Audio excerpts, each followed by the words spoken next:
Commander Jake Harrison stood at the main window of the Earth defense ship Horizon.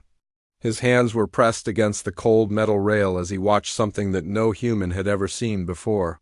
A massive alien ship was moving slowly toward Earth. The ship looked like it was made of crystal and light. It was beautiful in a way that made Jake's chest feel tight. "Sir, we're getting another message from them," said Communications Officer Beth Morgan. She was sitting at her station with headphones on. Her face was pale and her hands were shaking just a little bit. Jake turned away from the window. "Put it through the speakers, Beth." The bridge fell silent as an alien voice filled the room. The voice was soft and musical, like wind chimes in a gentle breeze. The words were in perfect English, but they sounded strange coming from something that was not human. "Greetings, children of Earth. We are the Xanthari Collective. We come in peace and friendship. We wish to learn about your people and share knowledge with you. We request permission to establish a small research station on your world so that we may study your civilization." Jake looked around the bridge at his crew. They all looked as shocked as he felt. First contact with aliens was supposed to be handled by diplomats and scientists, not military people like him. But here they were, and someone had to make a decision.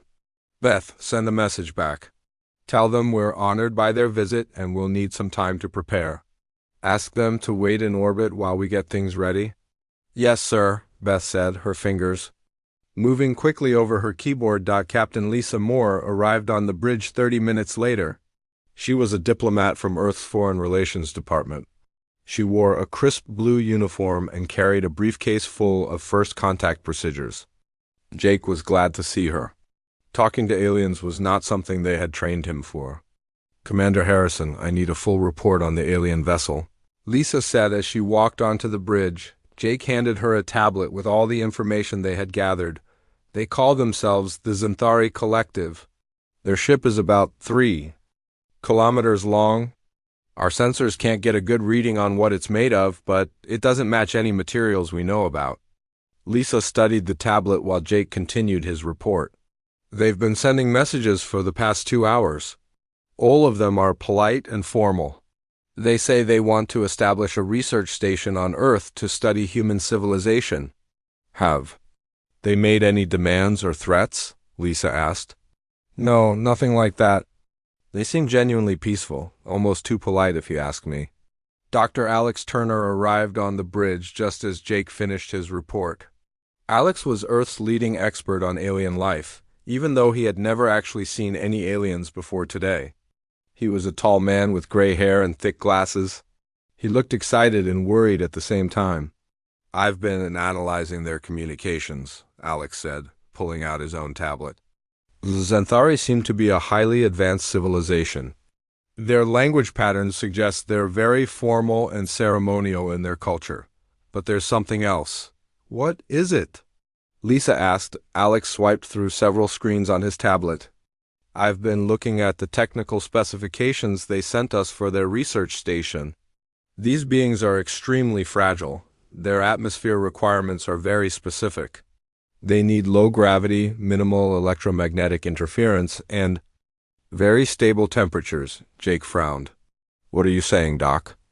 "I'm saying they evolved on a world that's nothing like Earth. Their homeworld must be incredibly gentle and stable. No severe weather, no large predators, no natural disasters. They have no idea what they're asking for." Lisa looked confused. "What do you mean?" Alex turned his tablet so everyone could see the screen. It showed a comparison between Earth's conditions and what the Xanthari needed to survive. The differences were huge. "Earth isn't just another planet," Alex explained. "Compared to most worlds in the galaxy, Earth is what we would call a death world. Everything here is designed to kill you. The weather, the animals, the plants, even the bacteria. The only reason humans can live here is because we evolved here." Jake looked back at the alien ship through the window. It was still beautiful, but now it seemed fragile too. Like a soap bubble that would pop if you touched it. "So what do we do?" Jake asked. Lisa was quiet for a long moment. Then she straightened her shoulders and looked at both men. "We do what?" "Earth does best. We figure out how to make this work. Over the next several hours, messages flew back and forth between the Horizon and the Xanthari ship. The aliens were very patient and polite. They answered every question and provided detailed information about their needs. They also asked many questions about Earth and human culture. Dr. Emma Collins joined the team late in the day. She was Alex's colleague and an expert in environmental systems. She had been working on plans for the alien research station. "I've found a location," Emma announced as she entered the briefing room. "The Nevada desert. It's relatively stable, low population, and we can control access easily." Jake looked at the location on the map. "What about the weather?" "That's going to be a problem," Emma admitted. "Even the Nevada desert has temperature swings that would be dangerous for the Xanthari. We'll need to build a completely sealed environment." "With full climate control," Alex nodded. "And we'll need electromagnetic shielding. Earth's magnetic field is much stronger than what they're used to. It could interfere with their equipment or even make them sick." "How long will it take to build?" Lisa asked. "If we work around the clock, maybe 2 weeks," Emma said. "But that's assuming everything goes perfectly." Jake activated the communication system. "This is Commander Harrison calling the Xanthari vessel. We have a proposal for you."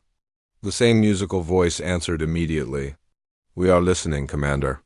"Harrison, we would be honored to host your research station on Earth. However, we need to build special facilities to ensure your safety and comfort. This will take approximately 2 weeks. Would you be willing to wait?" There was a long pause. Then the alien voice returned. "Your concern for our well-being is most appreciated, Commander Harrison. We will wait as long as necessary." "May we ask why special facilities are required?" Jake looked at Lisa, who nodded. "Your species has different environmental needs than humans. We want to make sure you're completely safe during your stay." "We understand. We thank you for your thoughtfulness." After the communication ended, Jake turned to his team. "All right, people. We have 2 weeks to build the most advanced alien habitat in human history. Any questions?" Alex raised his hand. "Just one. What happens if we can't make it work?" Lisa answered before Jake could speak. "Then we'll have to explain to the first alien visitors to Earth that our planet is too dangerous for them to visit. And that will be the most embarrassing moment in human history." Jake looked out at the alien ship one more time. It was beautiful and peaceful, floating in the darkness of space. Soon, the beings inside would be coming to Earth. Jake just hoped they would survive the experience. "Let's get to work," he said as the Horizon headed back toward Earth. Jake couldn't shake the feeling that they were about to learn something important about themselves. The Xanthari thought they were coming to study human civilization, but Jake had a feeling that humans were about to discover just how different they really were from the rest of the galaxy. The next 2 weeks were going to be very interesting indeed. 2 weeks later, the Xanthari landing craft descended from the sky like a falling star made of silver and light. It moved without any sound, floating down to the specially prepared landing pad in the Nevada desert. The craft was about the size of a small building, but it looked more like a piece of art than a spaceship. Ambassador Carl Mitchell stood with the Human Welcoming Committee, trying not to sweat in his formal diplomatic suit. The desert sun was brutal, even at 9 in the morning. He wondered if the aliens would notice how hot it was, or if their environmental suits would protect them. Dr. Alex Turner stood beside him, holding a tablet filled with notes about Xanthari biology. Next to Alex was Dr. Emma Collins, who had spent the last 2 weeks designing and building the alien habitat. Behind them, a small army of technicians and security personnel waited nervously.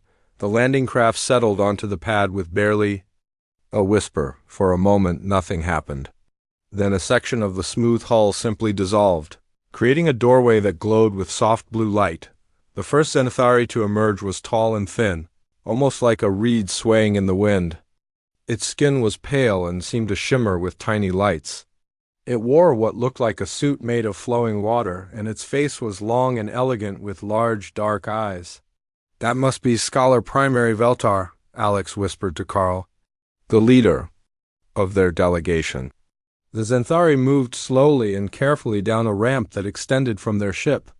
There were 12 of them in total, each one unique but all sharing the same delicate, graceful appearance. They looked like they were made of moonlight and dreams. Carl stepped forward and smiled, trying to appear as friendly and non-threatening as possible. "Welcome to Earth, Scholar Primary Veltar. I am Ambassador Carl Mitchell. On behalf of all humanity, we are honored by your visit." The alien's voice was like music played on crystal bells. "The honor is ours, Ambassador Mitchell. We are grateful for your hospitality and for the care you have taken to prepare for our arrival." As the Xanthari delegation walked toward the habitat facility, Carl noticed something was wrong. One of the aliens stumbled slightly, and another seemed to be having trouble breathing. Their environmental suits were making soft beeping sounds. "Is everything all right?" Carl asked, trying to keep the worry out of his voice. "We are experiencing some minor difficulties with our life support systems," replied Science Coordinator Zephyrim, the second-ranking member of the delegation. "Your world's atmosphere is quite dense compared to our homeworld. We did not anticipate the adjustment period." Emma stepped forward. "We have full medical facilities prepared inside the habitat. Perhaps we should move there immediately." The Xanthari agreed, and the group moved quickly toward the building. As they walked, Carl could see that several of the aliens were struggling. Their suits were working harder, making more noise, and some of them were moving very slowly. Inside the habitat, things got worse instead of better. The Xanthari suits began malfunctioning within the first hour. Warning lights flashed, and the aliens became visibly distressed. Their pale skin turned even paler, and they began to move very carefully, as if they were afraid of breaking something. Maintenance Chief Roy Patterson arrived with his emergency repair team.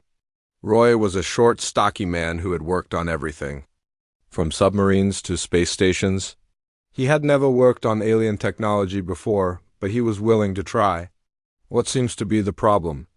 Roy asked, looking at the malfunctioning suits. "Our environmental systems are being overwhelmed," Science Coordinator Zephyrim explained. "The electromagnetic interference from your planet's magnetic field is disrupting our equipment. Also, the humidity levels are far beyond what our suits were designed to handle." Roy scratched his head. "Humidity? But this is the desert. It's one of the driest places on Earth." The aliens looked at each other in what appeared to be surprise. "This is considered dry on your world?" Scholar Primary Veltar asked. "Well, yeah," Roy said. "In some places on Earth, the humidity is so high you can barely breathe. This is nothing compared to the Amazon rainforest or the Gulf Coast." The Xanthari delegation went into what looked like a panic. They huddled together, speaking in their own language in rapid, musical tones. Carl could see that they were frightened. Dr. Turner stepped forward.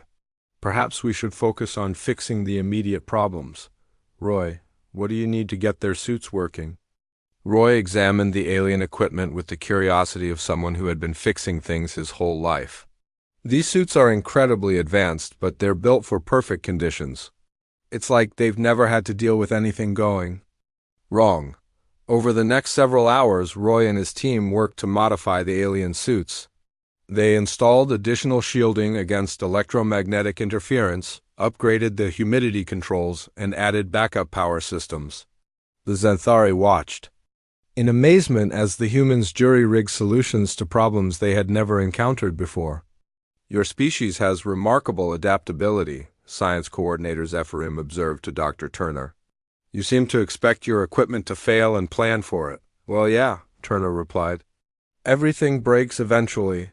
That's why we build things, to be fixable."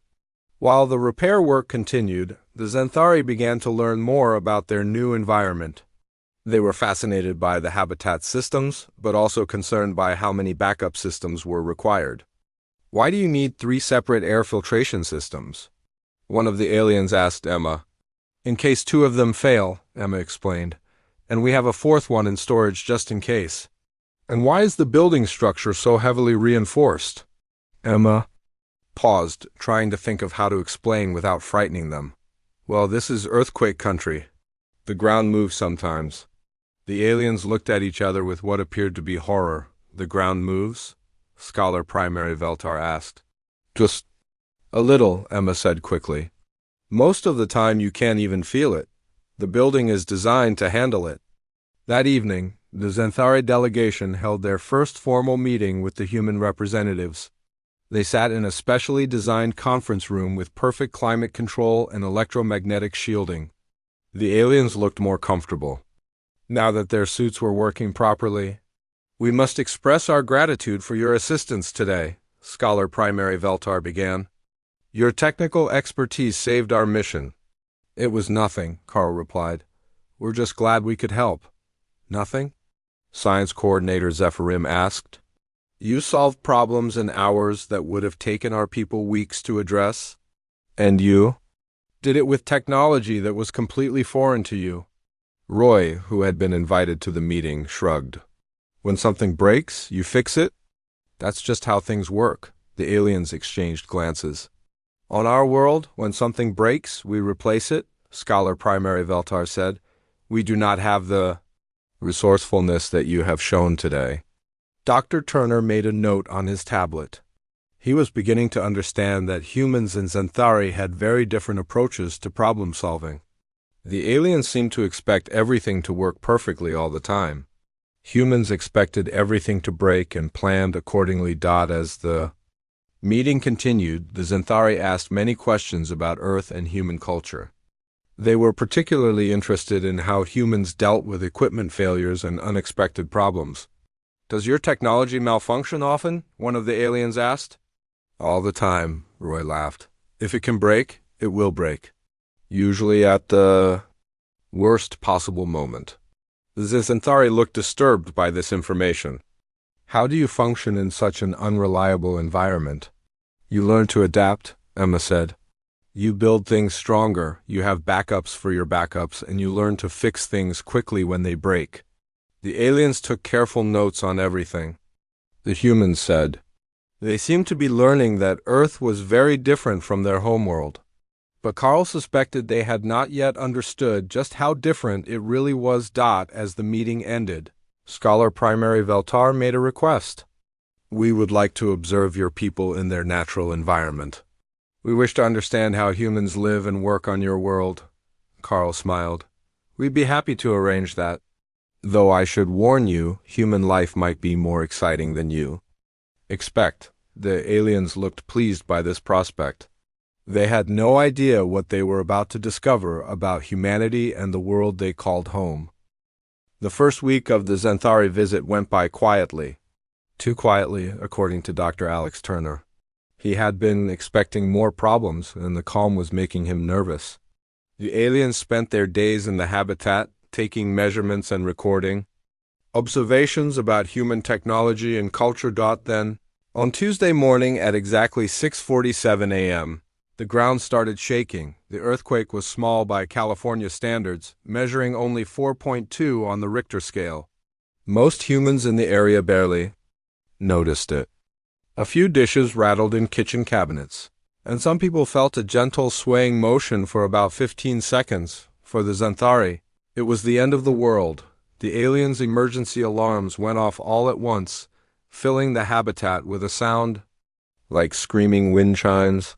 Through the security cameras, the human monitoring team watched as the Xanthari delegation collapsed to the floor in what appeared to be complete panic. "Medical team to the habitat now," shouted Dr. Emma Collins into her radio.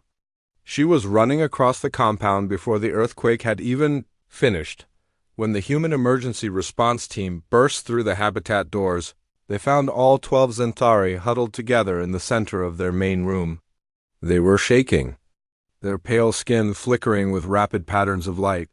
Their environmental suits were beeping frantically. "What happened?" Scholar Primary Veltar asked in a voice that trembled like a leaf in the wind. "Is your world ending?" Ambassador Carl Mitchell, who had arrived with the medical team, looked confused. "Ending? No, that was just a small earthquake." "It's over." "Now, just a small earthquake?" Science Coordinator Zephyrim repeated. The entire structure of reality shifted. The ground moved beneath us. Dr. Turner knelt down beside the frightened aliens. "On Earth, earthquakes happen all the time. This one was very minor. Most people didn't even notice it." The Xanthari looked at each other with what appeared to be horror. This happens regularly? One of them asked. Well, yeah, said Roy Patterson, who had come to check on the habitat systems. California gets thousands of earthquakes every year. Most of them are too small to feel. Thousands? Scholar Primary Veltar whispered. Emma tried to explain. The Earth's crust is made up of large plates that move very slowly. Sometimes they bump against each other, and that causes the ground to shake. It's completely natural. The aliens spent the next 3 hours in what appeared to be a state of shock. They sent urgent messages to their homeworld describing the catastrophic seismic event they had survived. The human team tried to convince them that a 4.2 earthquake was nothing to worry about, but the Xanthari were not convinced. On our world, science coordinator Zephyrim explained, the ground has not moved in over 10,000 years. Our cities are built expecting complete geological stability. What happens when you have earthquakes? Asked one of the younger aliens. We don't have earthquakes, Zephyrim replied. Nothing like this has ever happened in our recorded history. Dr. Turner made another note on his tablet. The differences between Earth and the Xanthari homeworld were becoming clearer every day. The aliens came from a world that was perfectly stable and predictable. Earth was the opposite. 2 days later, the next lesson began. The weather forecast had called for afternoon thunderstorms, which was normal for the Nevada desert in late summer. The human team had prepared the aliens for this possibility, explaining that Earth's atmosphere was dynamic and that weather patterns could change quickly. They had not prepared the Xanthari for the reality of a desert thunderstorm. The storm began in the early afternoon with dark clouds building on the horizon. The aliens were fascinated by the sight, watching through the habitat's reinforced windows as the sky changed color from blue to gray to black. Your atmosphere is quite active, Scholar Primary Veltar observed. Is this normal? Very normal, Emma replied. It might rain for a while, but it should pass by evening. Then the lightning started. The first bolt lit up the sky like a giant electric sword. The thunder followed seconds later, a sound like the world cracking in half. The Xanthari screamed and dove for cover, their suits flashing with emergency warnings. The sky is attacking us, one of them shouted. It's just lightning, Carl said, trying to keep his voice calm. It's perfectly safe inside the building. But the storm was just getting started. For the next hour, lightning struck all around the habitat while thunder shook the building. The Xanthari huddled together, convinced they were about to die. This is not normal, Science Coordinator Zephyrim said, his voice high with panic. This is a catastrophic atmospheric event. Roy, who was monitoring the building systems, looked up from his computer. Actually, this is a pretty mild storm. Last month we had one that knocked out power for 3 days. The aliens stared at him in disbelief. You have survived worse than this? Oh, sure, Roy said. Thunderstorms, tornadoes, hurricanes, blizzards, ice storms.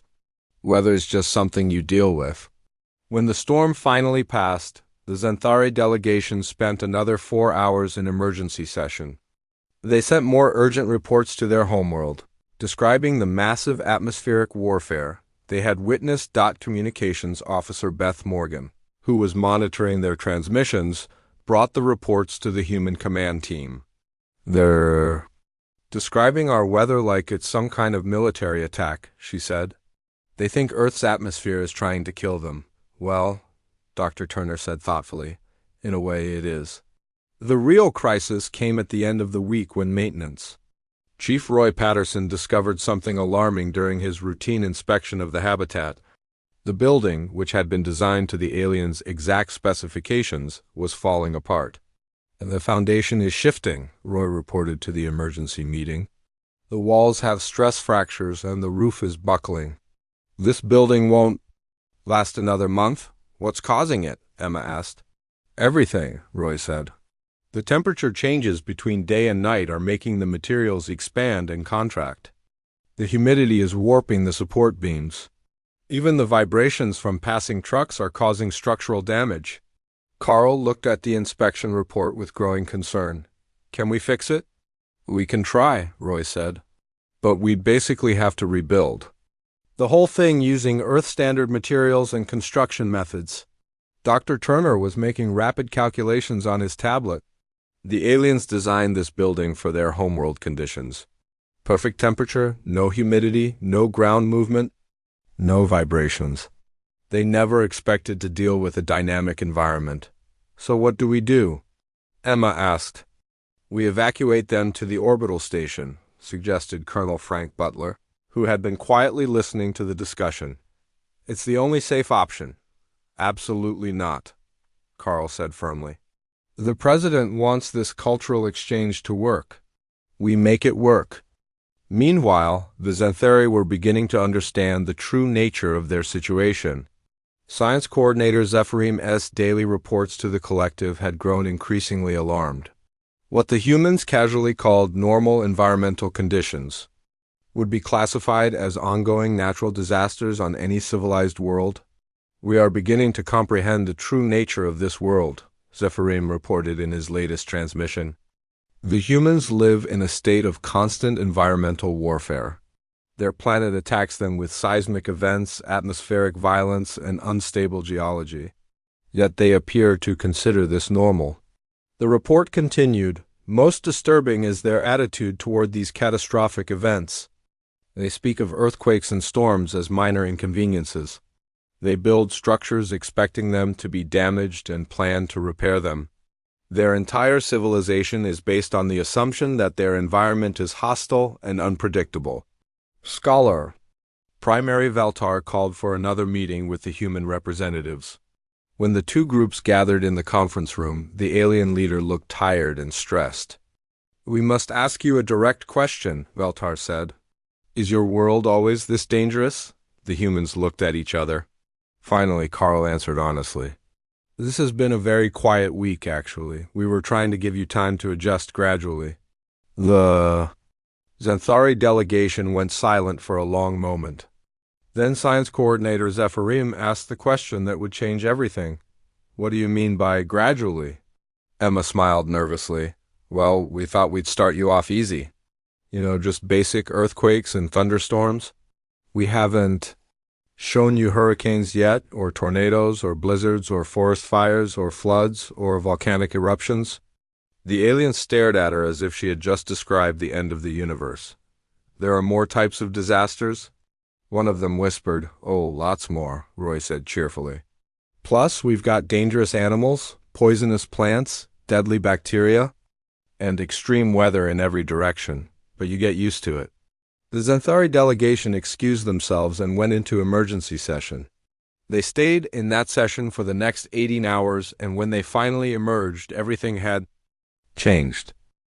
When the Xanthari delegation finally emerged from their 18-hour emergency session, they looked different.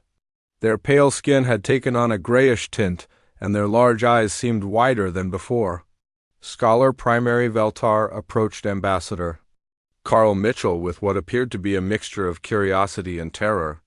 Ambassador Mitchell, Veltar said in his musical voice, we have been discussing our observations of your world. We have reached a disturbing conclusion. Carl felt his stomach drop. What kind of conclusion? We believe that humans are not simply intelligent beings who happen to live on this world. We believe humans are specifically evolved to survive in hostile conditions that would kill most known life forms. Dr. Alex Turner, who had been listening from across the room, walked over to join the conversation. What makes you think that? Science Coordinator Zephyrim stepped forward with a tablet covered in alien writing. We have been analyzing human behavior patterns. Your species displays remarkable adaptability to environmental threats. You do not simply survive these conditions, you appear to thrive on them. Carl and Alex exchanged glances. This was not the direction they had expected the conversation to go. We would like to make a request, Scholar Primary Veltar continued. We wish to observe humans in their natural environment. We need to understand how your species functions outside of the artificial safety of this habitat. Are you sure that's a good idea? Carl asked. I mean, after your reactions to the earthquake and thunderstorm ... We understand the risks, Zephyrim said, but we must learn. Our initial reports to the collective have been alarming. We need more complete data before we can make any final assessments. Dr. Emma Collins, who had been working on habitat repairs, joined the group. What exactly do you want to observe? Everything, Veltar replied. We want to see how humans live, work, and function in your natural environment. We want to understand your civilization. Carl thought about this request for a moment. The aliens had been through enough shocks already. But if they really wanted to understand humanity, maybe it was time to show them the truth. All right, Carl said. But we start small. Remote observation only. We'll set up video links to some safe locations. The first observation session took place the next morning. The humans had arranged a live video feed from New York City, specifically from Times Square during the morning rush hour.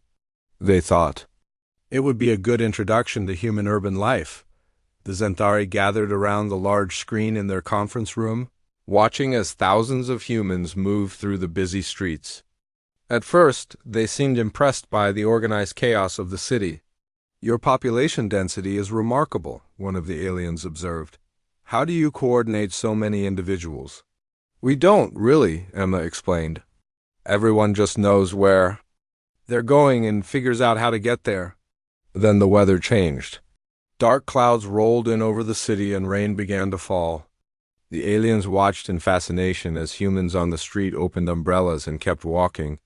They are not seeking shelter, Zephyrim noted with surprise. Why would they? Carl asked. It's just rain. The aliens looked at him with expressions of disbelief.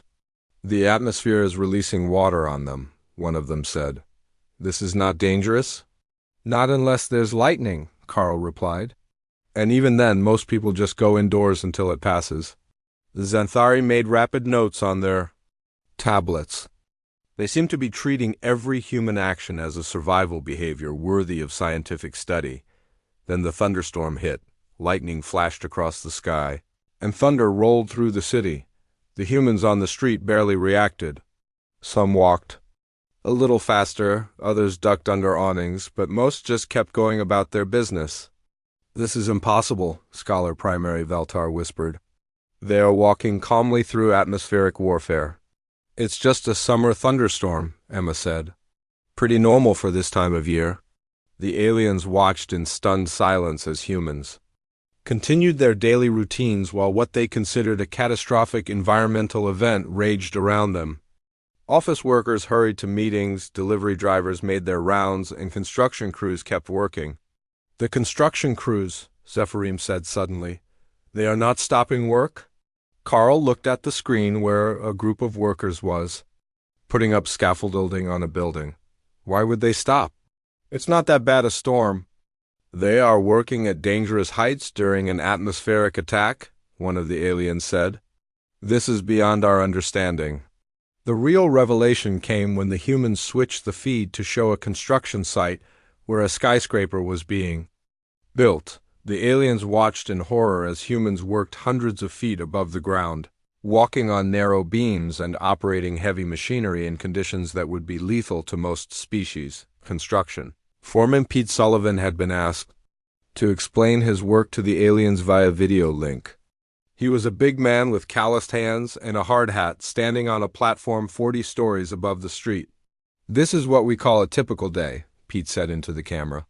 We're putting up the steel framework for the new building. Should be done with this section by Friday. You're working at an altitude that would be fatal if you fell, Zephyrim said through the communication system. Pete looked down at the street far below and shrugged. Yeah, that's why we use safety equipment. Hard hats, safety lines, steel-toed boots, standard stuff. You voluntarily ascend to dangerous heights and perform manual labor in oxygen-poor conditions while suspended hundreds of meters above the ground. Scholar Primary Veltar said slowly, This is normal human behavior? Well, somebody's got to. Build the buildings, Pete replied. Can't do it from the ground. The aliens went into another emergency huddle, speaking rapidly in their own language. When they turned back to the screen, they looked even more disturbed than before. How do you train for such dangerous work? One of them asked. You learn on the job, Pete said. Start with small buildings, work your way up. Most guys have been doing this for years, and if something goes wrong, Pete patted a radio on his belt. Call for help. We've got emergency procedures for everything. Falls, equipment failures, medical emergencies. You plan for problems and deal with them when they happen. After the construction site observation, the aliens requested to see more examples of human daily life. The humans showed them footage of people commuting to work, shopping at markets, and taking their children to school. It was the children that finally broke the Xanthari's understanding of human civilization. Teacher Mary Johnson had volunteered to give a presentation about human education via video link from her elementary school in Colorado. She was a cheerful woman in her 30s who had been teaching for 10 years. This is a typical day at our school, Mary said, showing the aliens a playground full of children during recess. The kids are playing outside before class starts. The aliens watched as human children ran around, climbed on playground equipment, and played games that involved falling down and getting back up. They saw kids throwing balls at each other, racing across uneven ground, and generally behaving like young humans everywhere. These are your offspring? Scholar Primary Veltar asked. Yes, they're between 6 and 12 years old, Mary replied. And, you allow them to engage in these dangerous activities? Mary looked confused. Dangerous? They're just playing. This is normal playground behavior. They are falling from elevated structures, Zephyrim observed. They are colliding with each other at high speed. They are exposing themselves to atmospheric conditions without protective equipment. Kids are pretty tough, Mary said. They bounce back from scrapes and bruises. It's how they learn. The aliens watched in amazement as a small human child fell off a swing, got up, brushed dirt off his clothes, and immediately got back on the swing to try again. Your young deliberately expose themselves to danger for recreational purposes? One of the aliens asked. Well, when you put it that way, I guess so, Mary said. But we don't think of it as dangerous. We think of it as normal childhood development. The Xanthari delegation requested a private conference after the school observation. They spent 3 hours discussing what they had seen, sending multiple reports to their homeworld. When they finally returned to speak with the humans, Scholar Primary Veltar looked like he had aged 10 years. We need to ask you about your children, he said. On our world, offspring are carefully protected from all possible harm until they reach maturity. We have observed that human children are regularly exposed to conditions that would injure or kill young Xanthari. That's how kids grow up strong and healthy, Emma explained. They need to experience the world, learn to handle challenges, develop their physical and mental abilities. So, you deliberately expose your young to hostile conditions to make them stronger? Science Coordinator Zephyrim asked. We don't think of our world as hostile, Carl said. We think of it as home. The aliens looked at each other with expressions that seemed to mix fear and admiration. You have created a civilization based on the assumption that your environment is constantly trying to kill you, Veltar said. And your response is to make your children stronger so they can survive it. I never thought about it that way, Carl admitted. But I guess that's not wrong.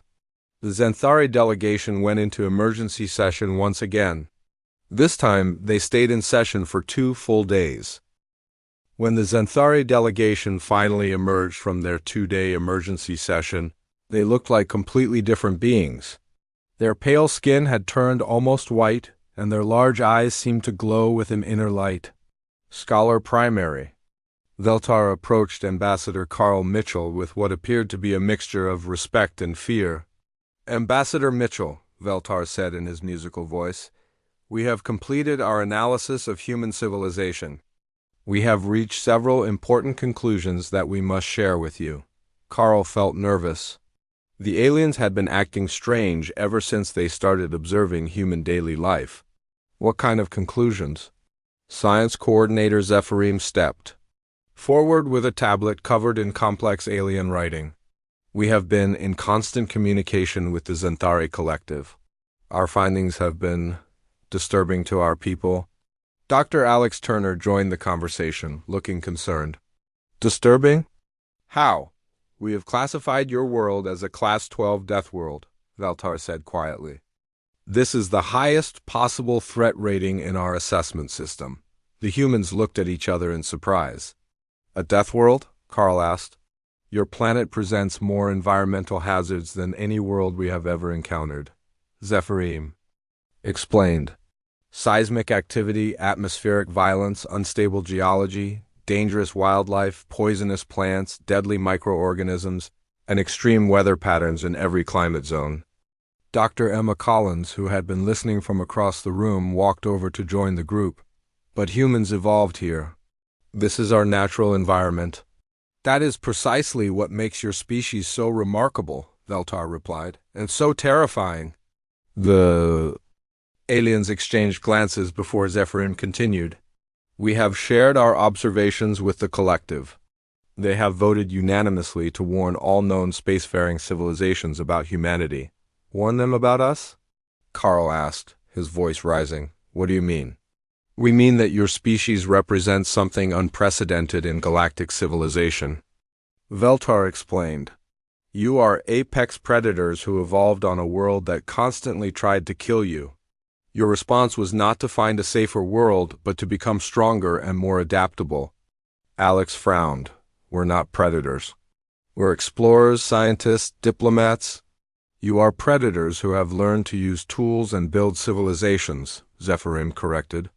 Your children play games that would kill most adult members of other species. Your workers voluntarily expose themselves to lethal conditions for economic purposes. Your entire culture is built around the assumption that danger is normal. Emma tried to defend humanity. We're not violent, we came in peace. We've been nothing. But helpful to you? That is what makes you so dangerous, Veltar said. You are intelligent, adaptable, and kind. But you are also capable of surviving in conditions that would exterminate most known life forms. From our perspective, you are the perfect soldiers. The conversation was interrupted by the arrival of Colonel Frank Butler, who had been monitoring the aliens' communications. We need to talk, he said to Carl. The Xanthari have been sending some very interesting messages to their homeworld. The group moved to a secure briefing room where Butler displayed the translated alien communications on a large screen. The messages were detailed reports about human capabilities, but they read more like military intelligence than cultural observations. They've been cataloging our strengths and weaknesses, Butler explained. Physical resilience, technological, adaptability, psychological flexibility, and something they call environmental aggression tolerance. Carl read through the reports with growing concern. The aliens had been studying humans like a potential threat, not as friends and colleagues. Is this true? Carl asked, turning to the Xanthari delegation. Have you been evaluating us as a military threat? Scholar Primary Veltar looked uncomfortable. We have been evaluating you as a potential ally, he said carefully. Ally against what? Emma asked. The aliens exchanged glances again. Finally, Zephyrim spoke. The Xanthari Collective has been at war with the Krillax Empire for over 300 years. The Krillax are aggressive, expansionist, and technologically advanced. They have conquered 17 star systems and show no signs of stopping. And you want our help fighting them? Alex asked. We want your help surviving them, Veltar corrected. The Krillax are formidable warriors, but they evolved on a garden world much like our own. They have never encountered a species like humanity. Butler leaned forward. What exactly are you asking us to do? We are asking you to consider joining the Xanthari Collective as military allies, Zephyrim said. Your species' unique abilities would be invaluable in our conflict with the Krillax.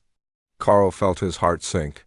Humanity's first contact with alien civilization, and they wanted to recruit humans as soldiers. What if we say no? Then we will respect your decision, Veltar said. But we will also need to warn other civilizations about your capabilities. A species that can thrive on a class 12 Death World cannot be ignored. The meeting ended with the humans requesting time to consider the aliens' proposal. As the Xanthari delegation returned to their habitat, Carl called an emergency conference with Earth's leadership. 3 hours later, Carl received a message from the President of Earth. The message was brief and to the point: decline their military alliance, maintain diplomatic relations, find out more about this galactic situation. Carl returned to the habitat to deliver Earth's response. The Xanthari delegation was waiting for him in their conference room, looking anxious. "We have considered your proposal," Carl began. "Humanity is honored by your offer of alliance, but we must decline. We are not ready for galactic warfare." The aliens looked disappointed but not surprised. "We understand," Valtar said. "Your species is still young on the galactic stage. Perhaps in time you will reconsider. However," Carl continued, "we would be interested in establishing formal diplomatic relations with the Xanthari collective. We would like to learn more about galactic civilization and our place in it." The aliens brightened at this suggestion. "That would be most welcome," Zephyrim said. "Though we must insist that all diplomatic contact be conducted through orbital stations or remote communication." "Why?" Emma asked. "Because your world is too dangerous for most species to visit," Valtar explained. "What you consider normal living conditions would be lethal to the majority of known life forms." Carl smiled. "So we're stuck on Earth because we're too tough for the rest of the galaxy?" "In a sense, yes," Zephyrim replied. "Though we suspect that humans will eventually develop the technology to create safe environments for other species. Your adaptability suggests you will find ways to interact with the galactic community." Over the next few days, the final details of the diplomatic agreement were worked out. The Xanthari would establish a permanent embassy on a space station in Earth's orbit. Humans would be welcome to visit Xanthari space, though they would need to use specially designed life support systems. To avoid accidentally killing their hosts, on the day of the Xanthari departure, Scholar Primary Valtar made a final request. "We would like to send a message to the people of Earth," he said. Carl agreed, and the alien leader addressed the planet through the global communication network. "People of Earth," Valtar began, "we came to your world expecting to find a primitive civilization in need of guidance. Instead, we found something far more remarkable. You are a species that has turned the hostility of your environment into strength. You have built a civilization based on the assumption that challenges make you stronger rather than weaker." The message continued: "We are returning to our homeworld with a new understanding of what it means to be truly alive. Your world may be classified as a death world by galactic standards, but it is also a world that creates life of extraordinary resilience and beauty." As the Xanthari ship departed Earth's atmosphere, Carl received one final message from the alien delegation. It was addressed to the leadership of Earth and marked as urgent. "We feel obligated to warn you," the message read, "that our reports about humanity have caused considerable alarm in the galactic community. Several civilizations have expressed concern about a species that considers Class 12 DeathWorld conditions to be normal living conditions." The message concluded with a statement that made Carl laugh despite himself. "We are advising all spacefaring civilizations to approach humanity with extreme caution. Not because you are hostile, but because you are incomprehensibly tough. We apologize in advance for any diplomatic complications this may cause." 3 weeks later, Earth received its first message from the Galactic Council. It was formal, polite, and slightly terrified. The Council welcomed humanity to the galactic community and respectfully requested that all future diplomatic contact be conducted through remote communication only. Humanity had finally made contact with galactic civilization. The only problem was that the rest of the galaxy was now afraid to visit. Earth. Carl printed out the Galactic Council's message and hung it on his office wall. At the bottom, he added a handwritten note: "Welcome to Earth. We're sorry our planet is trying to kill you. We're used to it." And so began humanity's relationship with the galaxy, built on mutual respect, careful distance, and the understanding that sometimes being from a death world has its advantages.